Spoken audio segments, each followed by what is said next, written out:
Good morning, everyone. So I'm Philippe Bongrand from Paris, from Cergy Paris University. I'm very happy to have the honor to moderate this session and to thank Deborah for all the work she has done, and especially designing a research track in this conference, because as researchers there are not a lot of specific academic spaces to deal with home education research. So I'm just here to manage the time. So I'm sorry to tell every speaker that everyone will have just 20 minutes, including question and answers. So I will just have to try to to limit any delay. So please, I would like to welcome the first of our 4 presentations with our both colleagues from Western Galilee College, Ari Neuman and Oz Guterman. So please, if you can come and have your presentation. You're welcome. So.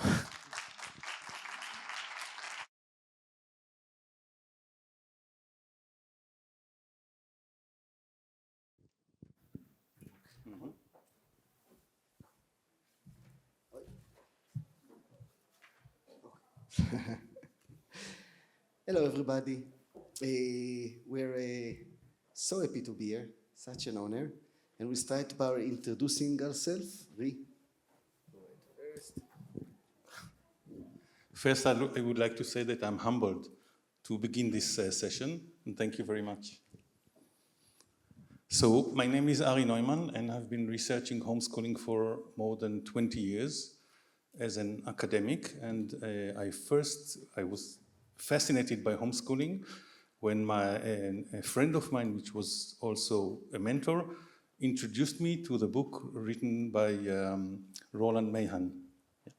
And I was immediately fascinated, and I started researching homeschooling. I'm doing it now, as I said, for more than 20 years.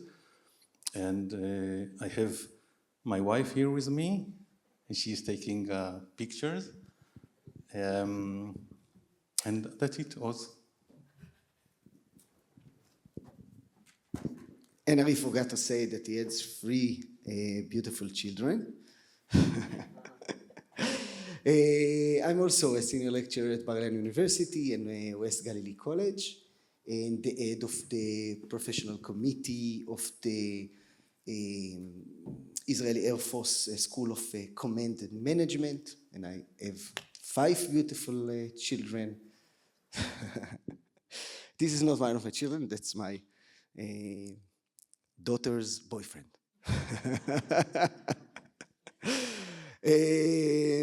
Well, Ari and me have been collaborating at studying homeschooling for about, I think, 20 years now. We wrote a book that summarized the finding about homeschooling. I think it's one of the most comprehensive books about the research finding about homeschooling. We wanted to write something that will give parents and educators and decision makers like the rigorous foundation, like something that they can rely on when they talk about it in, I don't know, all manners of education, in boards or in other places. In Israel, there's a very small population of homeschoolers. It's in Hebrew, so I'll translate. It says field trip. Okay, this is a homeschoolers field trip. When schools in Israel go on field trips, they write the name of the school, and here it says homeschooling on the bus. So we have about 1,500 families that homeschool in Israel. It sounds like a small number, but 30 years ago there was about 60 families. So it's a very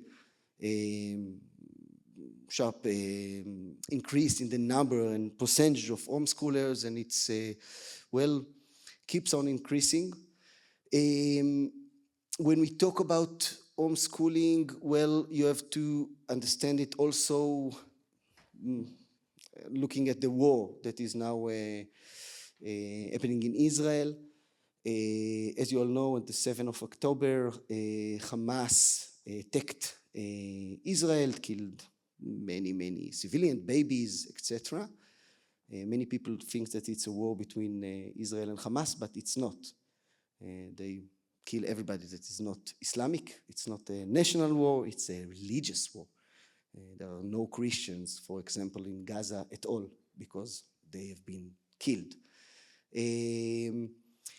We really considered talking about it. We thought maybe to make a presentation that is called Homeschooling at Time of War.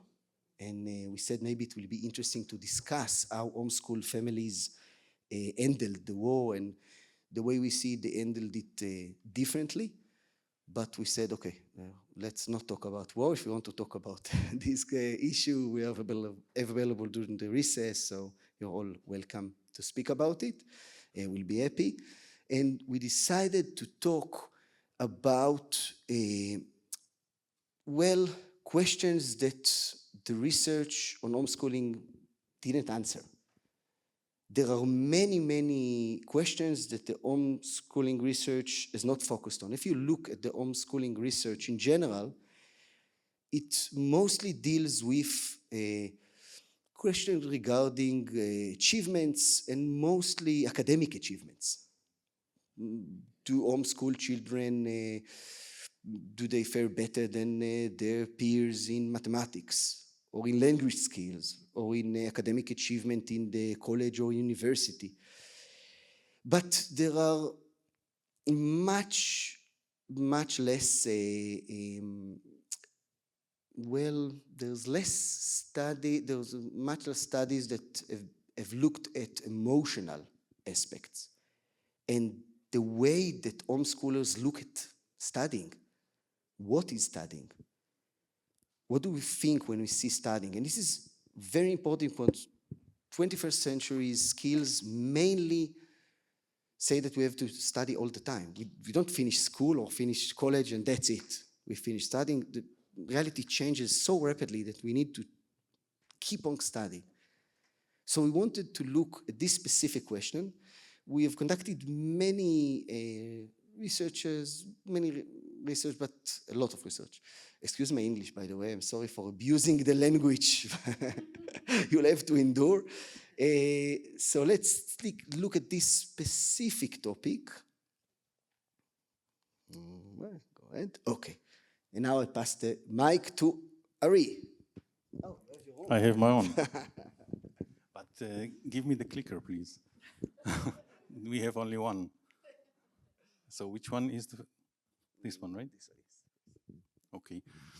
So we thought what we would like to present today in terms of research, and we wanted to present a paper that was published about teenagers' views about homeschooling, because a lot of the research is about what parents think about it, or what are the grades, and so on, or maybe what are the legal state.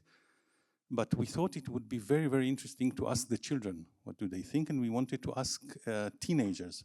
We have also asked young children, but we wanted to present what teenagers think. And we conducted this research with using a methodology that requires people to give metaphors. And this is a very interesting methodology because it enables people to state their opinions about something using other ideas or terms. And it helps us understand a little better how they perceive the concept that we are asking about. So I will not get into what is written here, because this is about the methodology itself, what was the population and how did we do it, and we will, of course, happy to send the presentation and also the paper if someone wants. So I will not get into this. I want to go straight into the results. And we've asked them, among other things, 3 questions. What do they think about learning? And we received different metaphors, which we were able to divide into certain domains like nature and starting and beginning and movement and so on. But we also ask them why. So, for example, if you ask somebody to say, what is learning for you? And he says, learning for me is like a river. This is not enough. Because when you ask him, why is it like a river? He can say, because you can drown in it, and then it is a negative metaphor. Or he can say, because it gives you life, it's water, and then it is a positive metaphor. So we wanted to divide the metaphors into positive and negative as well. And you can see that there are many, many, many positive metaphors and few neutral metaphors and none negative, which seems like a maybe not a so important thing, but to us, it is a very, very important thing, because many children go out of the school system and they hate learning. They don't want to learn anymore because they misperceive what is learning. And then they are educated out of the desire to be curious and learn. And here you can see that homeschooling does the opposite. It actually encourages people to keep on learning, which is a major, major thing, especially today in our world. So this was the first question. The second one was, what do you think about homeschooling? What metaphor do you have about not learning in general, but homeschooling itself, the actual homeschooling act? And you can see also the kind of metaphors which were about food and nature and flexibility. And again, you can see that many positive, a few neutral, and none negative. And I have to say that here we were very strict. Each time we were not positive exactly, whether it is a good metaphor or a bad metaphor, we put it in the middle. So we wanted to be here over strict. And also, we asked them, what do you think about the school education? And now you can see that the picture is a little different regarding the negative and positive metaphors. So if you would try to see through young adults who are homeschooled, what do they think about learning and homeschooling and home and schooling, you can see that they feel good with learning, they like homeschooling, and they are, well, maybe I'll say it carefully, they are skeptic about schooling itself. This is just one part of the research, which is a part of a bigger research about how young adults who are homeschooled perceive homeschooling. And Philippe, how are we with time? 8 minutes, wow. Okay, so I will just talk about a little bit about the implications of such a research, which can be also in shaping homeschooling. So people who are homeschooling can look at what children are perceiving regarding the homeschooling itself. And for example, if they are talking about homeschooling, which is a river, and then they say it is a river because it flows. So the concept of flowing is important to children who are learning. So it is something for people who can shape homeschooling. And also, if you see the negative metaphor they have about schooling, which is an assembly line, so you can understand that what they are talking about is the wish for the what was I going to say? They wish for the conformity to be decreased. So they do not wish to be a part of such an assembly line. And not surprisingly, schooling can learn a lot about education from homeschooling. So these are also parts of things that school can learn about. Since I would like to leave time for questions, I will not elaborate additionally on this. Just I wanted to say that, as always, and Oz and I are doing it like for 20 years, and we probably can do it another 30 or 40 years. As always, every research presents many, many other very interesting questions that we then sit and debate and argue which are we going to invest our time in and which we are not, which is an excellent position to be in. Oz, do you want to add something?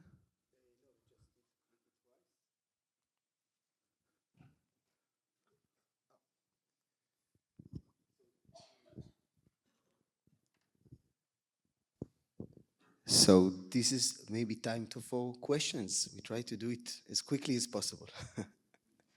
Yes, go ahead, please. So this is fascinating. Thank you for this.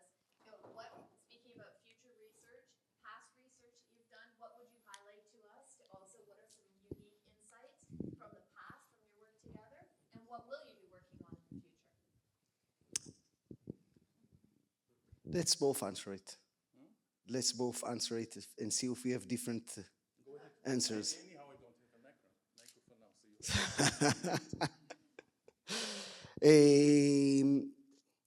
I think mostly what we looked at till now was emotional aspects. We looked, for example, at social abilities of homeschoolers. We wanted to look at from qualitative and quantitative. I'm more of a quantitative researcher, and Ari is more a qualitative research. So part of our collaboration is looking at the same questions from both views. And I think what we are interested at now, we just talked about it with Ray, is few questions that I think have not been answered at all. We looked at the emotional aspects. We looked at the depression. In the past, we published a paper that compared homeschoolers and school-going children. The level of depression among homeschooler was significantly lower. We looked at social abilities. We look at general knowledge. We look at their ability to direct their own learning. This is, I think, the most important finding. And now we look at other aspects. Actually, we are now finishing gathering the data, right? We finished the qualitative, and now we're finishing the quantitative data about, we want to look at sleep, because I think everybody's ignoring the fact that homeschoolers just sleep more than school-going children. And if you look at the research literature, the influence of 1 hour of sleep for a teenager is amazing. It influences emotional problems, ADHD and ADD, grades, everything is influenced by sleep. And we also want to look at a relationship inside the family. This study looked at the way, well, we compared school-going families and homeschooling, both qualitative and quantitatively, looking at the relationship between the parents and the ability of the children to לשתף. To share problem with their parents. When they have a problem, what do they do with it regarding the parents? Do they share problems, personal problems, with their parents? So in order to leave time for more questions, I will answer just shortly. The second part of your question is the same as others, regarding what are we going to do.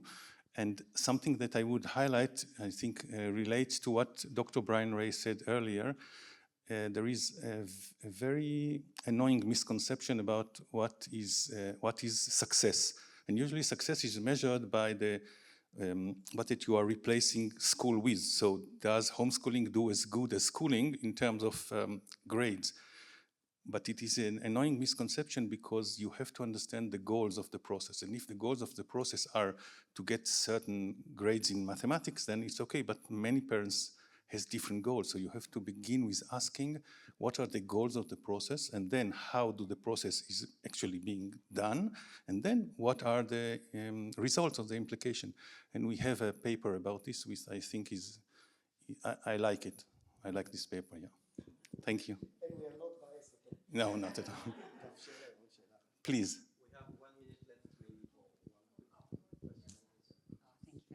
Thank you very much. That was really interesting. And I particularly wanted to pick up on the idea of metaphors, because I did research into home-educated children learning to read, and one of the lenses that I used was what metaphors are used about this.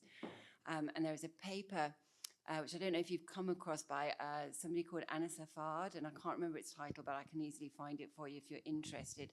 And her argument is that our only way of understanding any kind of learning is metaphorical, and that the dominant metaphor that we have for learning is acquisition, and learning is about acquisition. And the only counter metaphor that is ever regularly employed, or not even regularly, which can combat that, is a metaphor of participation, which Barbara Rogoff has written about. And I tried to use those two in terms of looking at learning to read. Is learning an acquisition, or is it a participation? And I thought that one of the differences that came out of the way that home-educated children learnt to read was that a process of participation, a process that could be understood as participation rather than as acquisition. And I just wondered if that came up at all in your research. No. Okay. It's a because good we don't have answer time, for so it is a minute. concise answer. But I would like to say that using metaphors, you said, is, I think, understanding reality through questions and answers is something that some qualitative schools are against. And they say that if you want to really understand the real experience of people, you have to get in touch with a processed data. So if I ask you a question, you answer, and then it goes through processing. But if you use metaphors, or, for example, narrative inquiry, which looks into stories, then you can tap into the core, basic reality as people perceive it. Yes. Yes.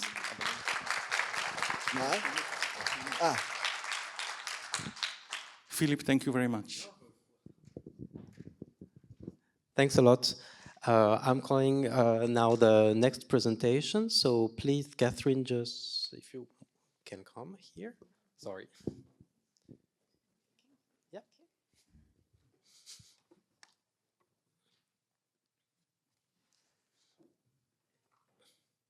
So Catherine is a prominent figure in the alternative education landscape of Ireland. She's a home educator, a home education advocate, and a researcher. So we're very happy to welcome her, and Paula Rothermel, who will support her. Thanks, Catherine. So you have 20 minutes for presentation and discussion. Okay. Well, hello, everybody.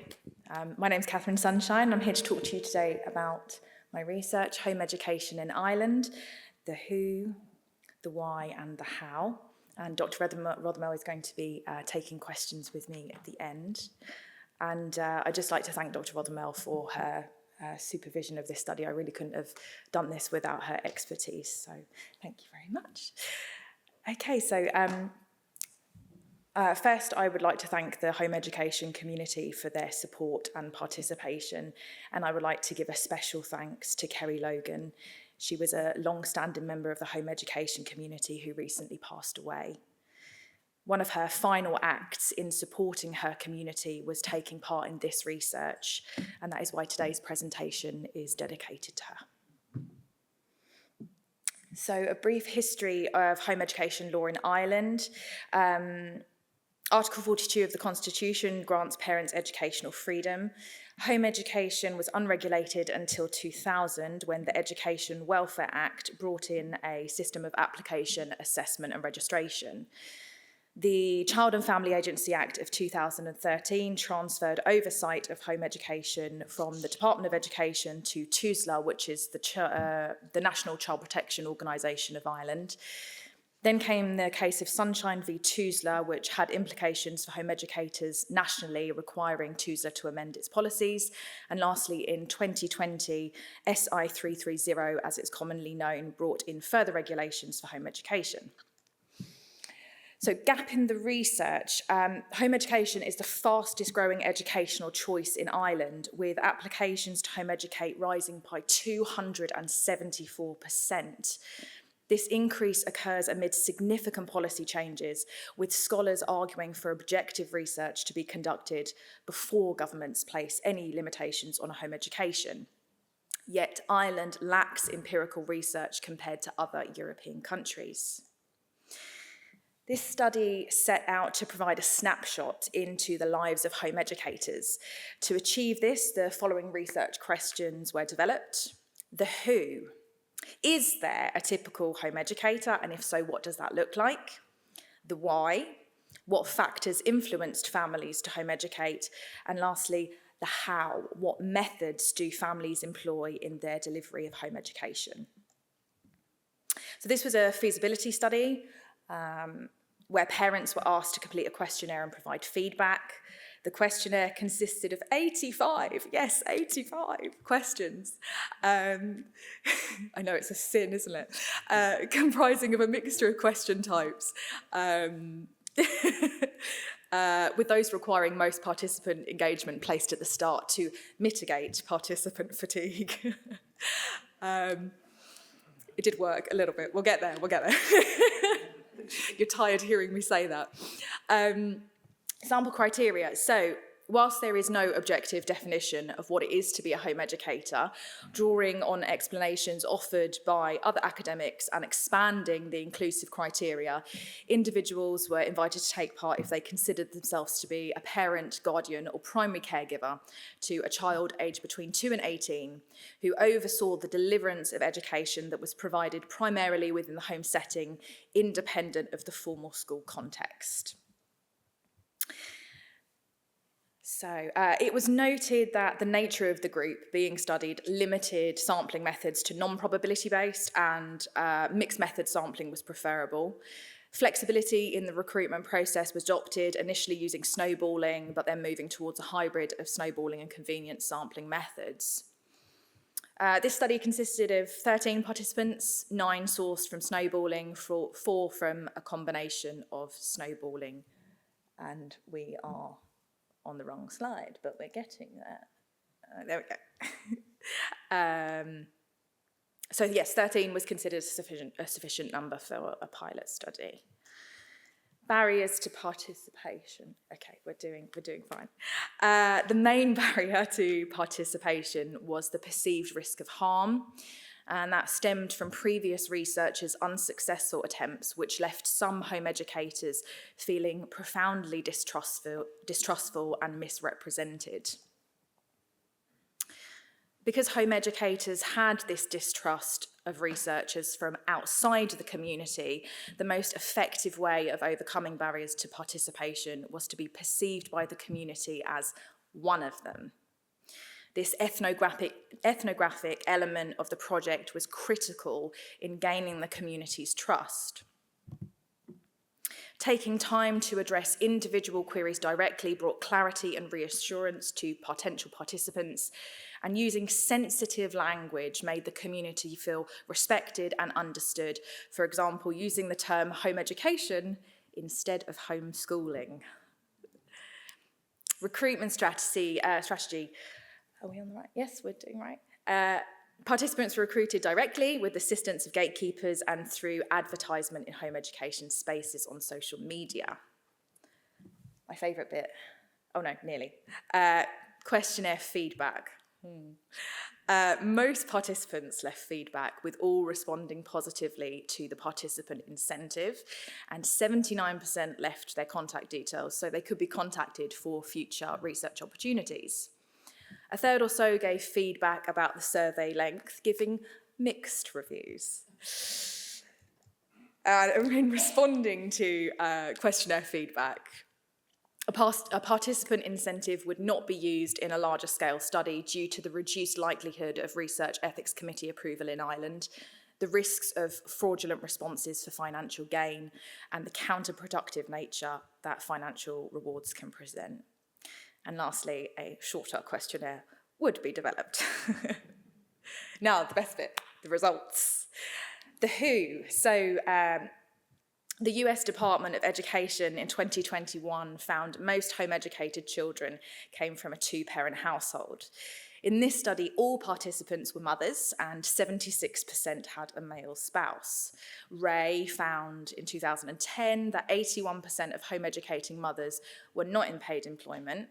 And similarly, in this study, 80% of mothers considered themselves to work within the home, using terms like full-time homemaker. Nearly all male partners were engaged in paid work. Home-educated families tended to be larger, as noted by Ray. It's going to be a lot of Ray. With 61.54% of participants in this study having 3 or more children, and an average of 2.538 children per woman, which is almost double the national average as recorded by the Central Statistics Office in 2022. And the actual figure is likely to be even higher, as this study only accounted for children who lived at home and were aged between 2 and 18, so we like to have babies. Almost 1 in 3 children had special educational needs or a disability, and 40% of those who did were on the autism spectrum. Eisenberg in 2007 suggested that home education prevalence decreases as children get older, with many returning to formal schooling. This study found a similar pattern, with 46.16% attending school at some point, and the median age of home educated children was 10 years old.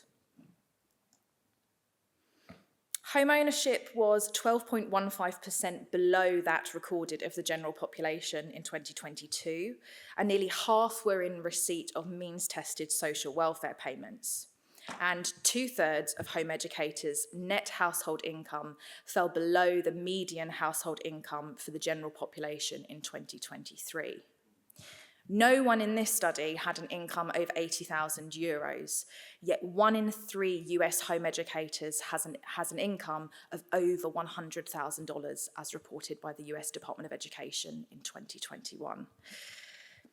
Ray in 2010 found almost all home educators were Christians, but in this study, 54% of participants and their partners did not identify as Catholic or Christian. An equal proportion of participants, 31%, followed Catholicism, as did a non-specified spiritual belief system. Ireland's unique and complex religious history has contributed to this spiritual diversity, with only 7.7% identifying as atheists. What can be said is that nearly all of Ireland's and America's home educators do believe in something.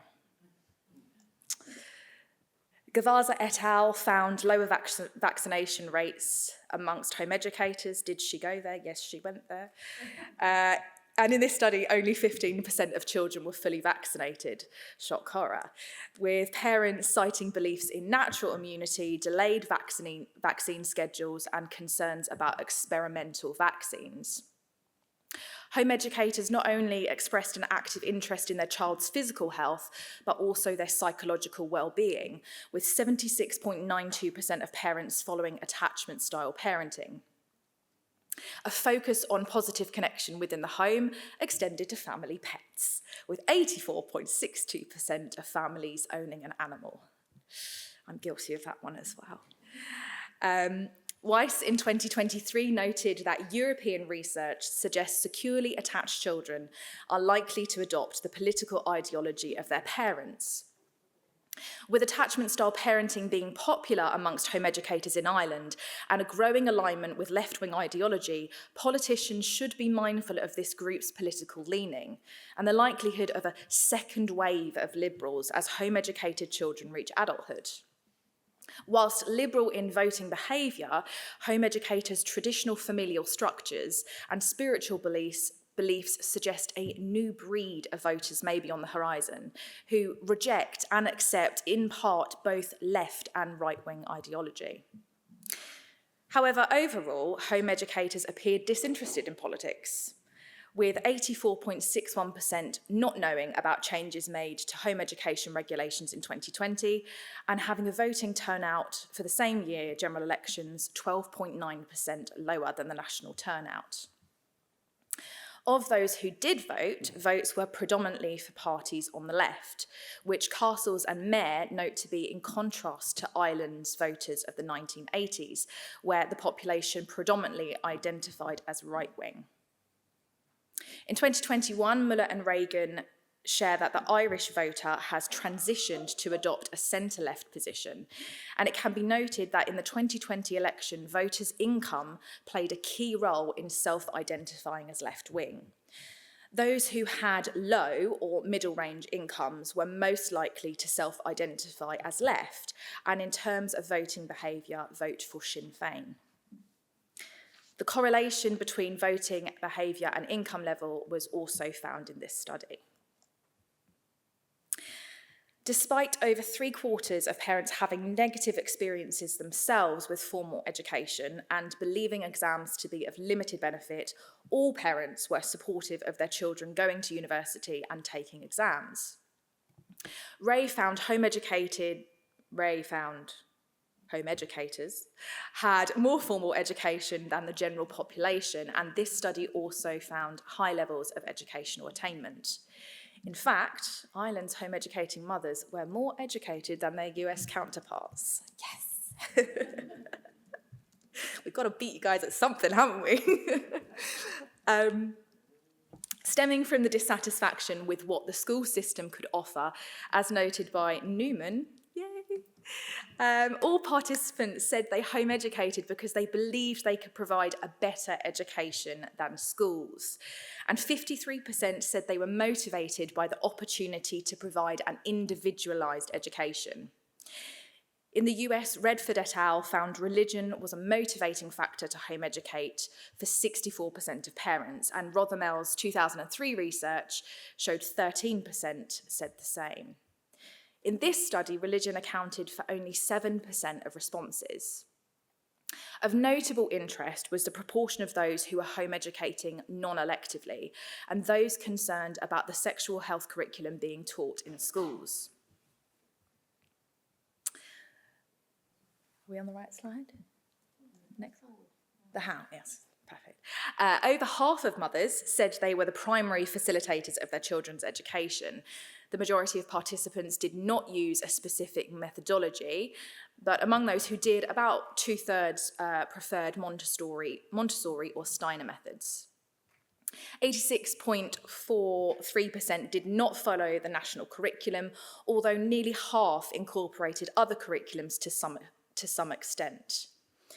A common approach was a mixture of both child and parent-led learning, and over half of parents adopted an unstructured method for home educating, with parents reporting their approach had evolved over time.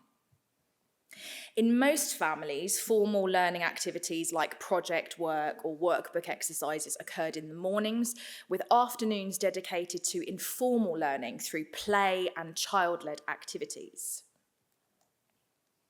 Elements not typically found in school-based learning were facilitated by most, and an emphasis was placed on nurturing human connection through physical touch and play. All participants belonged to home education support groups, and a preference for natural socialisation was evident, with most children socialising with peers of all ages. 92.31% of children participated in organised activities outside of the home, and nearly all parents reported their children exercised regularly, with many believing their children were far more physically active than their schooled peers. Reading development among home educators varied widely, as found by Patterson. With some children in this study starting to read at age 3 and others becoming fluent around ages 10 or 11. Technology provided easier access to learning materials and played a significant role in 53.85% of children's education. Across the board, there was a hands-on, interactive approach taken to learning. Nearly half of the children were learning 2 or more languages, and the majority were learning to play a musical instrument. Record keeping and monitoring of children's educational progress was also commonplace. About a quarter of parents disclosed that they were home educating illegally. The actual figure is likely to be even higher. 15% reported having a negative experience with TUSLA, and a further 7% were subject to the commencement of legal proceedings, with one mother being sent to prison for continuing to home educate. To conclude, this study identified a liberal voting preference amongst home educators, along with conservative family structures emphasising traditional gender roles. Irish home educators, typically less wealthy than the general population, exhibit stark income disparities compared to their US counterparts. Common practices included attachment parenting, low vaccine uptake, and unschooling, accompanied by high educational attainment amongst mothers. The community values eclectic learning methods, hands-on education, and takes a holistic approach to parenting and education, where the two are not mutually exclusive. This study provided a snapshot into Ireland's home education, but there is still so much more to learn. Larger scale studies, further research, particularly into voting behaviour and bilingualism, are encouraged. Thank you for listening.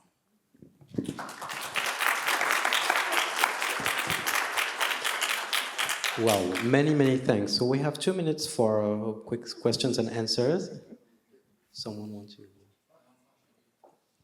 open the floor?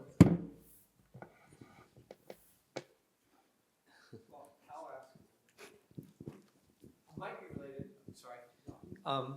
My name is Bill Bunn. Can I assume that you are the sunshine in the court case about sunshine? And if so, how does that impact why you're doing this? How does that, sorry? Why does that impact why you were doing this study? I don't think it directly impacted it. I think it was more the fact that I've home educated my children, and there is currently, to date, no empirical research into home education in Ireland, and it is desperately needed. And whilst we can look to America and the UK, we need our own domestic research. And so I thought I'd jump in the deep end and give it a go. But yes, I do think that in order to safeguard our constitutional right and to advocate for home educators, we need to understand the community, and we need to make that information available to the governments and policymakers. So that's why research is essential. Yeah.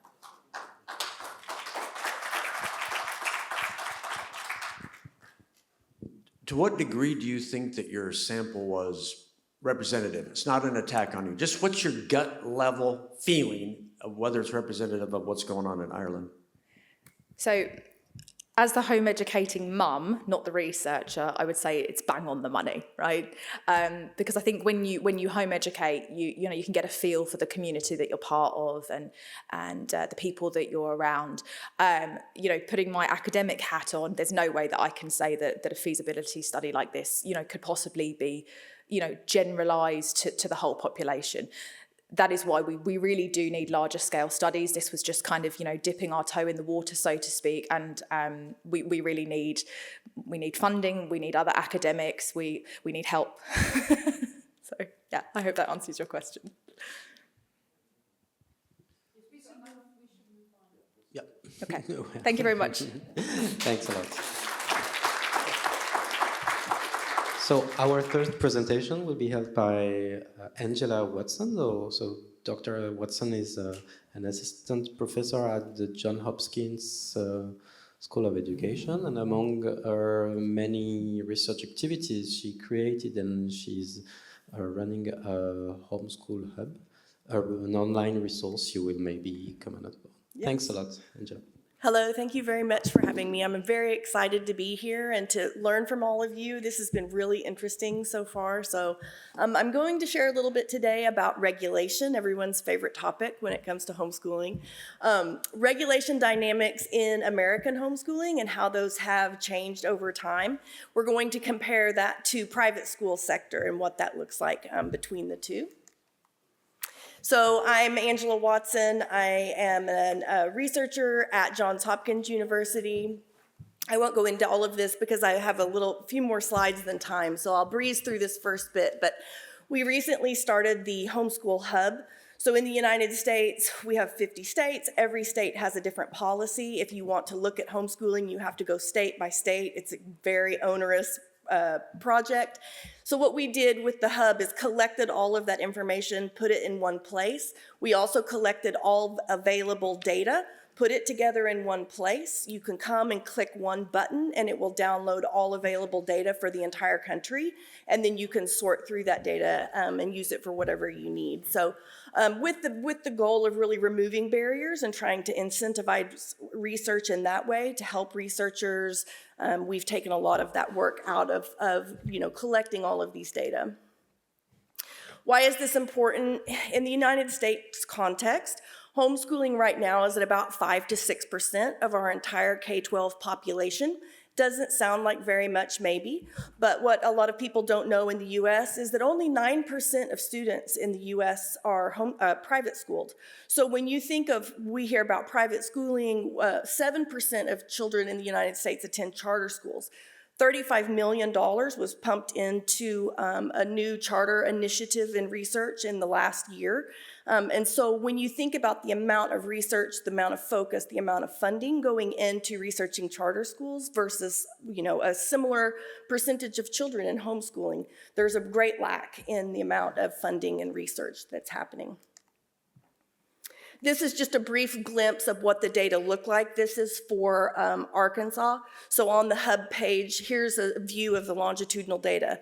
Whatever data is available, we have it. And so in this case, you could see 20 years worth of participation data for the state of Arkansas. In states where it's disaggregated, we also have that. So some states report by county, by district, by age, by gender. Arkansas also has not only counts of students, but the number of families. And so you can compare the number of total students to the number of total families homeschooling in that state. So we provide all of that information for you as well. And I have some handouts, I think, that we're going around, and then here is a QR if you want to go there in our URL to visit the hub. So also associated with the hub, while we were at it, we went ahead and started a research lab with the goal, again, of bringing together more researchers, doing high quality research to kind of help incentivize and build and collaborate, right, to build a community of researchers. So we've been working very hard on that in the last year. So this study comes out of that. So we're going to look at this regulation. So in the United States, modes of education have been expanding for a long time. Pre-COVID, we had homeschooling, people then did co-ops, hybrids, all of these different things were happening. Then the pandemic happened. We had this huge surge in homeschool participation. Along with that, we had a huge surge in innovation. Parents started coming up with all different ways of educating and grouping together in learning pods and hubs, and micro schools are extremely popular right now. So all of those things were happening. Also, we have these education savings accounts, or basically various names for public funding of private education that sometimes includes or excludes homeschooling. It varies by state, but this is all happening in the background, right? This is expanding and going on, and it all impacts kind of the microcosm of policy. So the result of the pandemic, was that once things settled down, people thought that these huge homeschooling numbers that we had in the United States would recede, right? Everybody was going to go back to traditional schooling, whatever they were doing. That is not what we have seen. There was some decline, which I'll show you, but we're seeing a pattern of rebound, which I will also show you in the next slide. We saw documentation. Tom D is at Stanford in the United States. He's written a bunch on where have all of the kids gone, right? Article after article. Children are missing. Traditional public school enrollment is going down. It continues to go down even post-pandemic. Now we're several years out. So it is an interesting context that's happening in the United States. This is a visual of this rebound effect that we have started seeing in the academic data for this year. So this is Virginia homeschool participation as reported by the state. that is over time. You can see that we hit that peak in 2020, 2021, which is the pandemic, and then you have a decline after that. That's what we all thought in the academic world. This is what we thought was going to happen after homeschooling. My personal thinking was that it would slowly decline and get to some sort of homeostasis. But what we're seeing in state after state, now not all states have reported yet for this year, but we're seeing this rebound effect. I would say 75%, maybe 80% of the states that have reported so far are rebounding. So in this last academic year, they're back up again. So some states, Florida is one, they never declined. Even during and post-pandemic, they still continued to increase in total number of homeschoolers. Other states, there was a slight decline, but this rebound effect is most prevalent. So we're really trying to understand what's going on here. So the research questions for this particular work, we have seen these changes, we've seen these increases. Increased numbers of participants would garner increased focus on homeschooling. My thinking is that would then lead to increased regulation, right? More kids, more focus, then the regulation is probably going to follow that. Specifically, as these new modes and this funding has come into play, how is that going to impact regulation over time? And then do we see different patterns in different sectors? So this is going to be private schooling versus homeschooling regulation over time. So we are using longitudinal regulation policy reports generated by the U.S. Department of Education's Office of Innovation. These are reports that they do every 3 or 4 years, historically, where they would capture a single point in time for regulation. So we were able to leverage that historical information to look at these patterns over time. Limitations, our findings are only as accurate as these reports, and so the government doesn't always get it right. These may not be accurate. But what's fascinating is this is the best we have. We don't have historical information on homeschool policy that captures single moments in time. And interestingly, the DOE changed their format. So in 2012, they switched to a web page, and they just randomly update those web page facts over time. And so we no longer have this single point in time capture of what homeschool policy looked like in 2015, 2020, 2023, right? And so this really limits our ability to kind of track these changes over time. And so then even worse, they had these reports archived on their website. They have now purged that archive. So these copies are no longer available. Luckily, I have them downloaded, and so I have the original copies of these historic reports. We hope to host those on the hub so other people can access those. But it provides a really interesting, historical documentation of homeschool policy.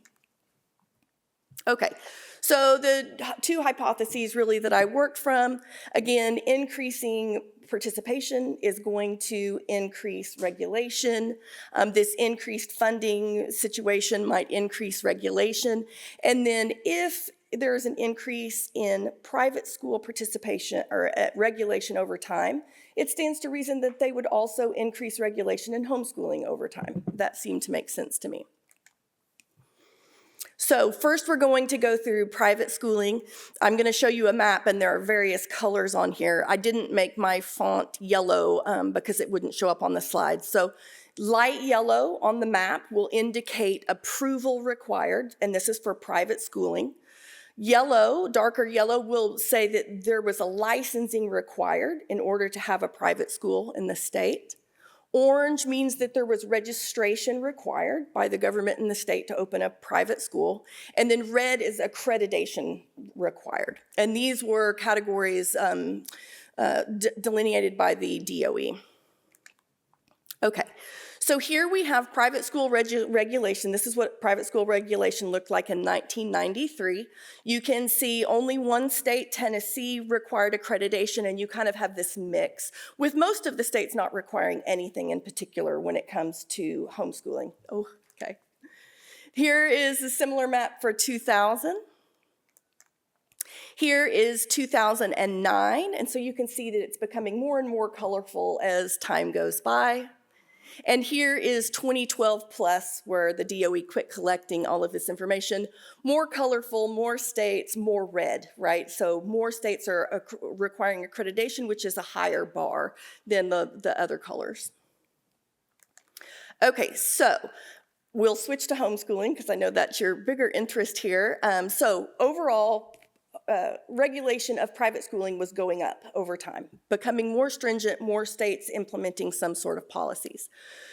So the 1993 and the 2000 reports from the DOE don't even mention homeschooling. It's not even considered. In the United States, homeschooling really wasn't fully legalized until the late 1980s. And so it's not surprising that it wouldn't be in the 93 report. I was really surprised that it's not even mentioned in 2000. So here we have, this is notice of intent. So they collect they catalog multiple regulatory factors. I picked notice of intent as the first one. So this is just that you notify the government that you intend to homeschool your child. The farthest map is 2009, then 2012, then 2019. And you can see most states require at least a notice of intent, but there's almost no change over time. We have one state pop in, one state drops out. And it's interesting too, this map doesn't show the nuance here, but there are several states of late who have changed their policy to a one-time notice. So you don't have to notify every single year. You just have to notify the state once, which seems like less of a bar than your annual notification. So the second thing that I looked at was testing. So this is any testing requirement. And this map is a little bit different because the way it was categorized is different. So orange, the darker orange, is that in 2009, in that report, a test was required for that state. Louisiana is the lighter orange. So from 2009 to 2012, they dropped their testing requirement. So that state drops out. And then the red states are states between 2009 to 2012 who added a regulation around testing. Now again, this one doesn't factor in the nuance that many states have different testing requirements. You maybe have to test all students in all years. Maybe you have to test only certain students, certain grades in certain years. And also you may have to test a student but not turn your results into anyone, into the state. Other states, about a dozen states, you have to test and then turn those results into someone. And so here we have 2024. This isn't from the DOE. I went through and just collected these, looking at the state testing requirements. And so you can see that over time, these testing requirements have actually dropped. Fewer states are requiring testing. And again, this doesn't accurately record the nuance there of who is testing in which years and when. Okay, so the conclusion here is that while private school regulation has increased over time, in the United States context, homeschool regulation on those two factors has actually decreased over time. When I talk to homeschool advocates, you're like, yay, this is awesome news. But if I talk to other people, they're like, whoa, why are we decreasing homeschool regulation? So oftentimes I like to reframe this as a conversation about modernizing the regulation. And Virginia, again, is a good example of this. I was in a conversation with them the other day. They have 4 different ways to homeschool, and many of them overlap, and some of the rules are silly. Like you, in order to homeschool, you have to have a GED or you have to be a licensed teacher. Well, you can't be a licensed teacher really without at least having, right?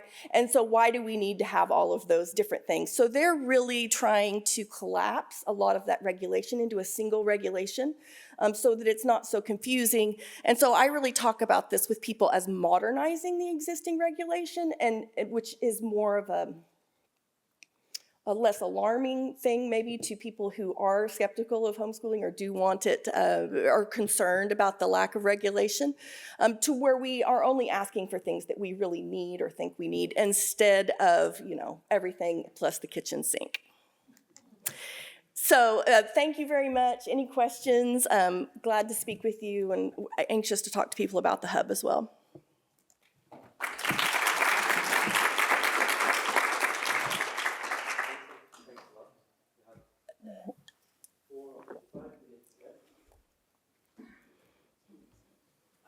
Hey. And again, you mentioned modernizing versus simplifying, or I don't know if this is should I just yell it out?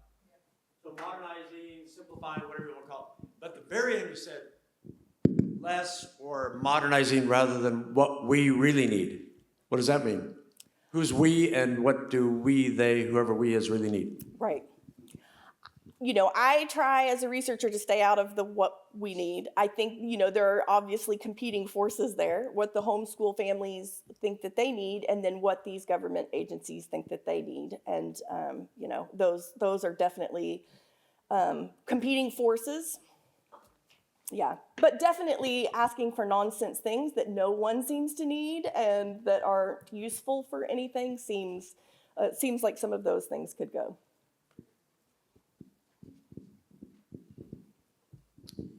Angela, thanks for the presentation. Question if you have looked at or maybe could look at what those regulators that collect the data actually do with them.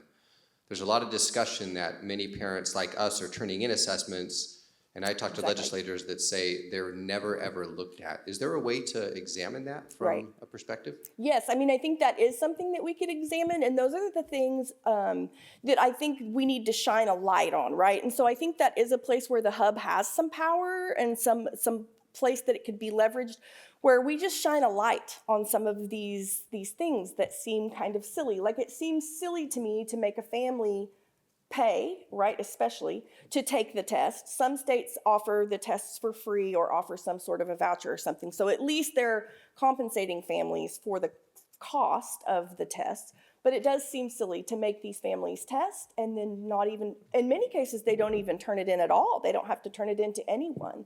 Or that they're turning it in and no one is even looking at it. So yeah, I mean, that is something that we could look at with the policy. Another thing, you know, that we've been talking about a lot is sticks and carrots, and, you know, that we can make homeschool families do things with sticks, but there are a lot of carrots, and one of those is if we think testing is really important as, you know, a society, then offering those tests for free. A lot of states do that, a lot of states don't, and so you could offer the state test for free, or you could offer a whatever $35 voucher. A couple states do this, where families then can take the SAT, ACT, or the test of their choice if they don't want to take their state test. Sometimes the state tests aren't particularly good, so yeah, but I think that's a good point for sure. Okay, so my name is Phil Bunn, and I'm actually a homeschool dad in Virginia. Oh, okay, great. And my family actually perhaps influences some of the data that you've seen there because it's a pretty big family. But this might be more of a comment after that last question because as someone who's been giving first Iowa and then California, that Virginia doesn't have the tests we usually take, the Iowa tests. They don't care what you take, and they don't look at them. And I will say as a homeschool dad, we were happy about that. We did not want them to worry about what scores we were getting. We didn't want to take the test in the first place. But if they're going to make us take a standardized test just so that, I mean, this isn't at high school graduation. This is year after year just to say, yep, you're doing something. It's like they get our curriculum, or we tell them we are using a curriculum. We don't have to tell them what the curriculum is. We're happy about that. That's that less regulation. Just to offer that up. Yeah, no, I think that's true. And, you know, that's what happens. A lot of legislators are being pressured to do something, right? And so they're like, oh, okay, what we're going to do is we're going to make everybody test. But they don't stop to think about what that entails. There also is, okay, you get the test, you get all of that in. Who's going to look at that? Who's going to analyze those test results? Who's going to keep track of all of it? Like, they've failed to consider all of those things that go along with it. So they do nothing, and it becomes one of these nonsense regulations that I think could be modernized away, right? If we call it decreasing regulation, people get, but I mean, modernizing, that seems to be a little bit more palatable. And as far as paying for it, we also don't want to have to pay for it. Does that make sense? We'd be happy to pay for it ourselves. Yeah. As long as we're not getting, if the government ends up paying for it, Yep, right, yeah, I understand. I think we have to stop. Oh, I'm sorry. sorry. Glad to talk after. Thanks a lot. Yep, thank you. Thanks a lot and congratulations for the homeschool hub. So I'm pleased to welcome Deani VanPelt. Sorry for my French pronunciation, I hope it's okay. So Dr. VanPelt is a scholar in residence in Charlotte Mason Studies at Cumbria University, the UK. And she, among different activities, she's also a senior fellow for education policy at Cardus and Fraser Institute. So thanks. You have 20 minutes. Well, it's lovely to be here. Thank you so much. You're very patient. Do you want to stand up and do a wiggle? You've been an amazing, engaged group. I'm Deani VanPelt, as was just said. I'm currently scholar in residence in Charlotte Mason Studies up at the University of Cumbria. And I've been mesmerized by Charlotte Mason's approach to education since I met her when my daughter dropped out of kindergarten in 1995. And she dropped out because she was not being nourished. Thank you for the metaphors. Watch for them with Charlotte Mason. She knew more than we adults that she was in a school system. She was hungry to learn. She was hungry to absorb, and the curriculum was so standardized that it couldn't make space for the child. They only could make space for the system. And even though I was a high school teacher, math teacher, I loved school, I had all the appropriate degrees and qualifications, it was the first time that I had started to ask the deeper questions about, well, why do we actually educate? And someone handed me a book about Charlotte Mason, so going back that many decades, and I'm still learning about her, and this 4-week privilege to be up at the college and to be working with scholars there is yet just another moment in the road. So I want to invite you as educators to think about a place, one of the most majestic but gentle places that you've ever been. Maybe a place where you have found restoration. That to me is Ambleside. That's the place where I'm living this month. It's the place where Charlotte Mason lived for 30 years, the last 30 most productive years of her life, a education philosopher and a practitioner. And just as we heard, 1/3 of home educators in Ireland are informed by Charlotte Mason's philosophy and pedagogy. Since the pandemic, it seems like the uptake of Charlotte Mason's ideas have been so widespread, it's incredibly global. And what I'd like to do is first just briefly introduce you to who Charlotte Mason is, so that you just have a little sense about Charlotte the person, but also what her pedagogy includes. And then I'd like to share only two. There are many research initiatives happening around the world, but my overall project and goal is to invite you. If you are a researcher, I'm inviting you into this research journey and just giving you a sense of what's been going on just for the last 2 years. So this is not an overall comprehensive, but it's an invitation to you to be part of the ongoing story of research in Charlotte Mason education. So who is she? Charlotte wrote 18 books in her lifetime, 6 on geography, 6 on education, and 6 were poetic interpretations of the Gospel of John. She was born and raised, picture a map of the UK. She's born and raised in Liverpool. Which side am I on? She's born in over here. Her parents die when she's 16. She goes to London for some teacher training. She goes down to the south of the UK, becomes a teacher and then headmistress at an infant school. She started the girls' high school. So we're talking the 1860s, 1870s now. Then she's invited just a little further north, Chichester, still in the very south of England, to participate in a women's college. It's a brand new college. Used to be for training male headmasters, now it's for training female teachers. And she's all this time thinking about education, teaching kids at all levels, right through to adults.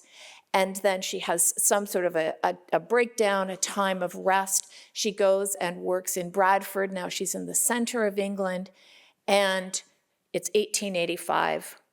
She's at a church, St. Mark's.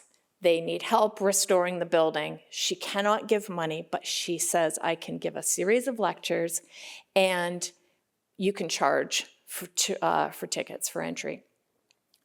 Today, I went to Bradford. St. Mark's is gone.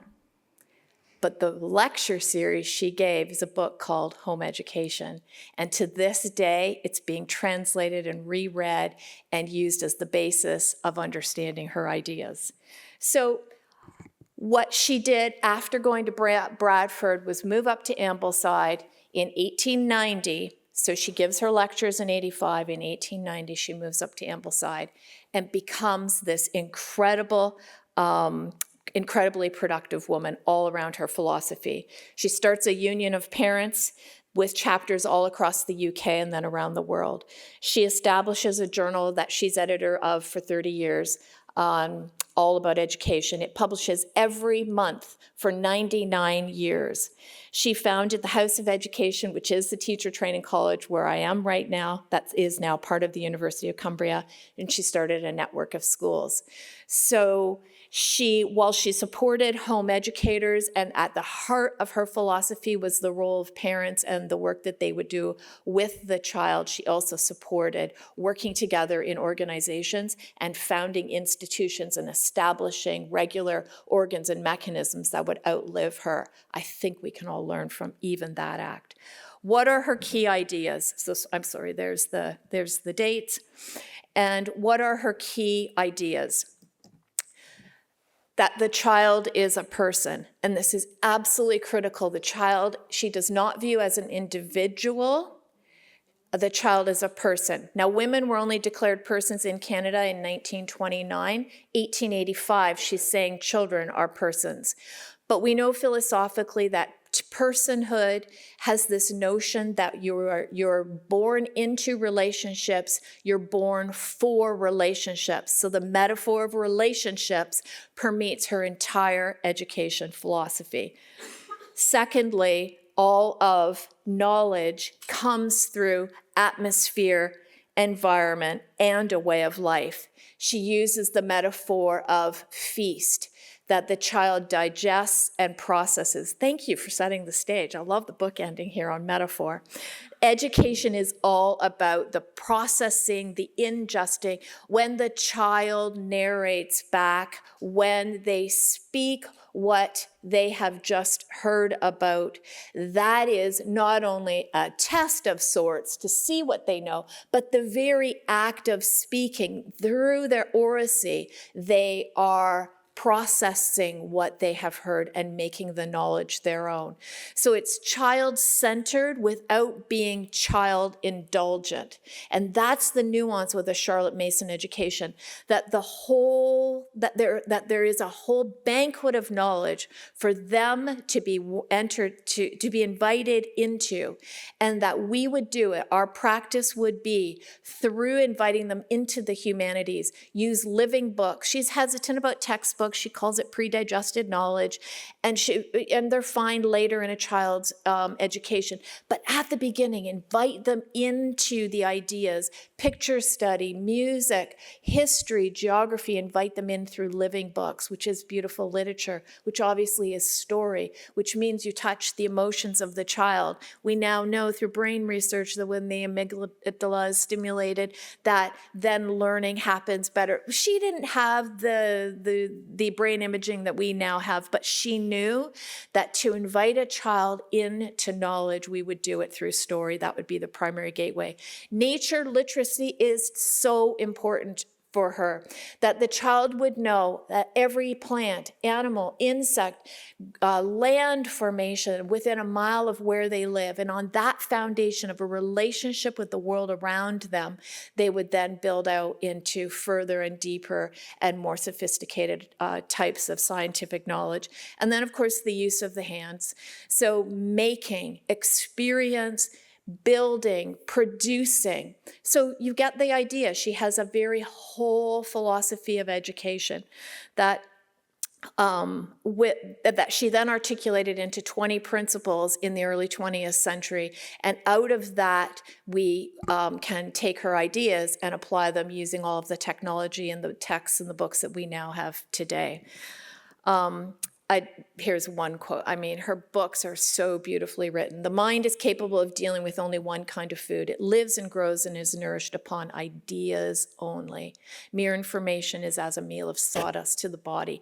She sees the child as a person. Children need profound and are able to process very profound ideas, theologically, spiritually, but in all the other disciplines as well. And we disrespect a child, even at the age of 5, that my child was, when we don't give them that rich banquet, the feast of ideas. She really focused on attention, teaching the child to attend to the world around them, helping them to focus in on and get to know, and that would stimulate wonder and awe. So I would say Charlotte Mason's philosophy, she says education is the science of relationships. So if the child is a person, and a person is designed for relationships, first with self, with the world around them, with others who have lived before them, who are living today, and an awareness and a relationship with those who will come after them, but then also a relationship with God, with the divine, with the transcendent. This is a very holistic approach to education, and that is what continues to attract me. And this quote from her is, perhaps, if you remember nothing else, please leave the room with just this in mind. The question is, Mason writes, not how much does the youth know when he has finished his education, but how much does he care? And about how many orders of things does he care? In fact, how large is the room in which he finds his feet set? And therefore, how full is the life which he has before him? Knowledge is there. The information is there. But to what end? Fullness of life, caring, living in full relationship with those 4 orders that I just mentioned. Okay, that's who Mason is. That's a little bit about her story. Back to Ambleside, on to research. We were working Scale How is the building that Charlotte Mason worked from. It is right there in Ambleside on the University of Cumbria campus, and still exists, as I say, to today. We work closely with the University of Cumbria. So I'm with the Charlotte Mason Institute. Although I'm from Toronto, Canada, I'm chair of the board of the Charlotte Mason Institute, which runs out of the US.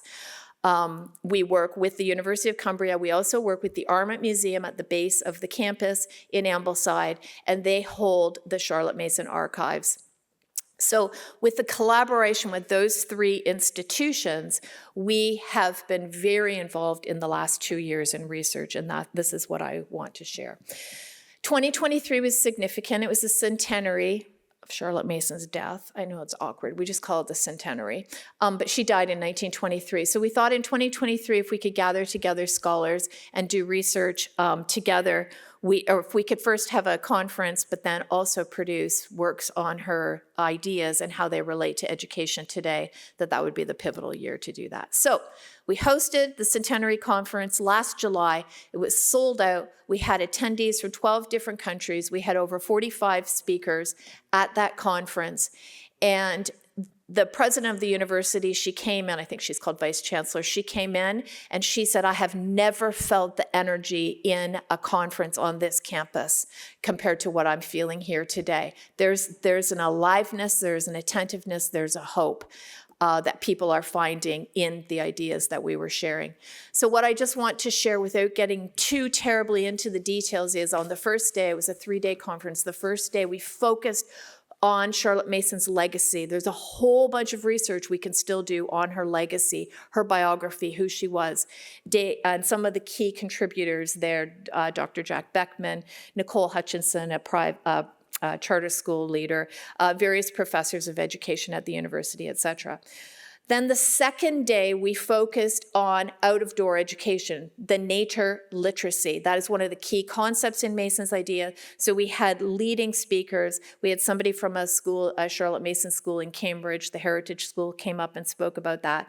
We had John Muir Laws, commonly known as Jack Laws. He's a famous nature journalist, and he did journaling with us and spoke to us. The last day of the conference was about narrative and narration. So the use of children's literature in a full education, but then the use of narration, this idea of telling back and how that's actually a significant and important part of a child's education. So what we've done now is we've taken out of those talks, we are putting together a book. We're working with Routledge to see if we can get that published with them. And we've got 15 of the leading talks from that conference. So while that conference on its own has already stimulated so much relationship and work, that is also going to be produced into a book. I do want to share with you that Charlotte Mason's philosophy, of course, isn't just words. We had many experiences and outings, and if you should want to come and host a conference at the University of Cumbria, the opportunity, this is Wordsworth Museum, he had such influence on Mason. We walked on the lanes and the places where Mason walked. We visited local primary schools that are using her ideas. This is a stone that has ancient inscriptions on them. So when we're studying history, we can go out and actually see extremely old history. We learn to make fire without matches. And again, just to experience the place, to see her grave, to tour the campus, find every building where she taught and did different things. Do you get the point? This is a live scholarship that we can come together and do in a place. So I'm inviting you to be part of that.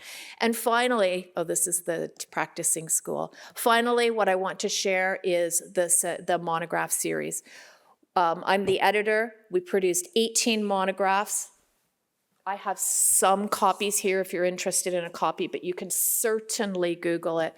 Together, 24 authors, scholars, researchers came together and we produced these monographs. Again, it was a collaboration between the Charlotte Mason Institute, the University of Cumbria, and the Armit Museum.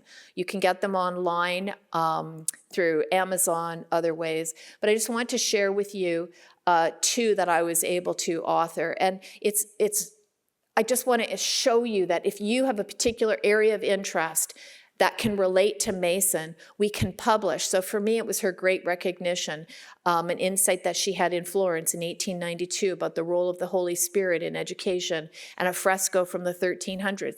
So I wrote about it, and now it's published, and we've got pictures, and it's there. Her role on personhood, child as persons. I studied at University of Cambridge for a number of years ago. Finally was able to get that published on personhood. So we did that. We had almost all of the authors come. We served bubbly beverages and had a beautiful time launching that series. So here's the list. Again, 18 of them. There's 2 pages. I've got some copies here. But what I want to share with you is that all of these people, all of these authors are living, and they are experts in their field. They wrote on very focused things, but also very large things, quite philosophical as well. I wanted to share, if you're interested in getting to know Charlotte Mason, this one, Elaine Cooper. Wait, my last slide actually gives you free access to a few of these. So this is one I would download. Elaine Cooper is a leading scholar who lives in Cambridge, and she gives us an introductory understanding of who Charlotte Mason is. And then we've got this beautiful one from some authors in Texas, A Feast of Living Ideas in a World of Bytes, welcoming Charlotte Mason into the digital age. If you're an educator, you will want to look at that. Elizabeth Miller wrote another beautiful one. Take a look at that. Doug Sikkema has also written on Charlotte Mason's wisdom for our era. So I've just introduced you to 6 of the 18. Let's get to that last slide. The archives are there for you. All kinds of events can be convened, And again, if this is a kind of research you want to participate in, we want to invite you to that. If you're brand new to Charlotte Mason, these are books you will want to read. For the Children's Sake is the one that I read in 1885. And, oh, I can't stop. My second last slide is a metaphor. Charlotte Mason said for her, a great door was open. Well, I think for all of us, in her ideas, a great door is open.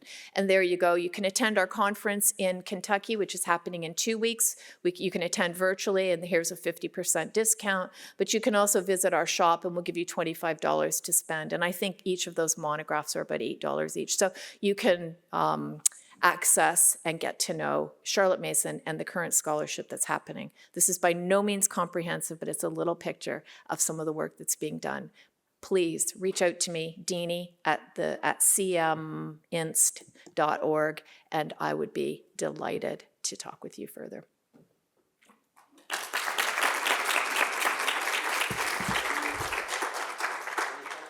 Thanks. We have 1 minute left for just a quick comment or question. Yes, please. Very quick, please. Hi. Do you know if there's any group around the world that's looking to create some kind of qualification that would be comparable to university entrance for children who have been educated in the Charlotte Mason method? A qualification that would certify the child's education? We, at the Charlotte Mason Institute, we help you produce, the transcript, but we don't actually give that. We do produce a curriculum. It's called the Alviary, and it's recognized by many post-secondary institutions, but not an actual qualification. On the educator side, we are working on programs. We've got a program for teachers, and we just have been accredited by a national accrediting body so that we can accredit schools. So if you open a small Charlotte Mason school, it can be a hybrid, it doesn't have to be full functioning, but we can accredit the school as well. So that helps on another level, but not to actually certify the children that I know of. Thank you for the question. Thank you very much. There are many breaks during the program, so we have time to discuss further any of the presentation in this session or the other sessions. So thanks to all presentators and to the audience, and also to Antonia, who helped us to use the material very well. So thanks for your attention, and see you on the coming session.